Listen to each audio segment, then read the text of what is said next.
राधा रानी की अटारी पर आप कभी गए हैं बरसाना? बिल्कुल।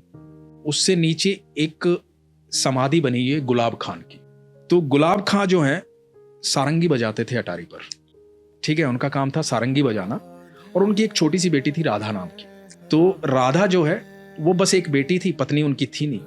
तो राधा नृत्य करती थी जब वो सारंगी बजाते थे, कीर्तन होता था, सारे अच्छा। लोग मिलकर के कीर्तन करते थे अटारी पर राधा रानी को प्रसन्न करने के लिए। सुबह शाम ये होता था और यही उनकी दिनचर्या थी और यही जीवन यापन का साधन भी था। तो वहीं से उनको भोजन प्राप्त होता था, जो प्रसाद में मिलता था वही ग्रहण करते थे बेटी और बाप जो हैं। तो ऐसे करते करते समय बीतता जा रहा था, राधा बड़ी होती जा रही थी। जब राधा बड़ी हो गई तो वहां के गोस्वामी जी ने, कुछ लोगों ने कहा कि भाई राधा का विवाह कर दे, शादी कर दे।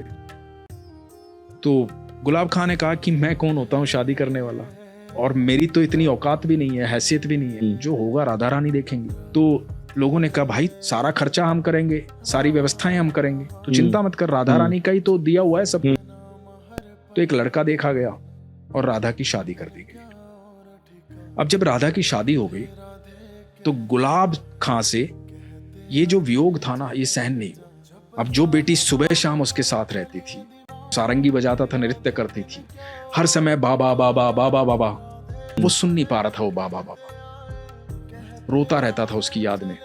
लोगों ने बहुत समझाया कि बेटी पराया धन होती है।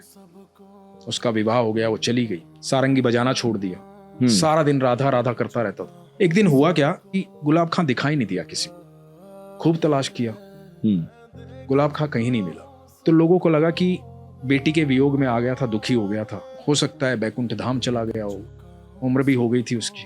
तो लोगों ने एक समाधि बनवा दी गुलाब खां की याद में बरसाना में। एक दिन गोस्वामी जी अटारी से नीचे आ रहे थे, महल से नीचे आ रहे थे, राधा रानी के महल से। तो गोस्वामी जी को आवाज सुनाई दी पीछे से कि गोस्वामी जी राधे राधे। पीछे मुड़ के देखा तो गुलाब खां खड़ा हुआ था। बोला कहाँ थे तुम, इतने दिन से दिखाई नहीं दिए, हमने तो कभी अटारी पर देखा नहीं तुझे। तो बोले नहीं, एक दिन क्या हुआ कि मैं रात को, उस दिन रात को सब लोग चले गए थे, मैं यहाँ रो रहा था, राधा राधा चिल्ला रहा था। एक छोटी सी बच्ची आई और बोली बाबा सारंगी नहीं बजाओगे, सारंगी नहीं बजाओगे तो मैं नृत्य कैसे करूंगी। तो मैंने सारंगी बजाई, वो मेरे को अंदर लेकर चली गई महल के, और महल में वहां ठाकुर जी थे, राधा रानी थी और रास हो रहा था।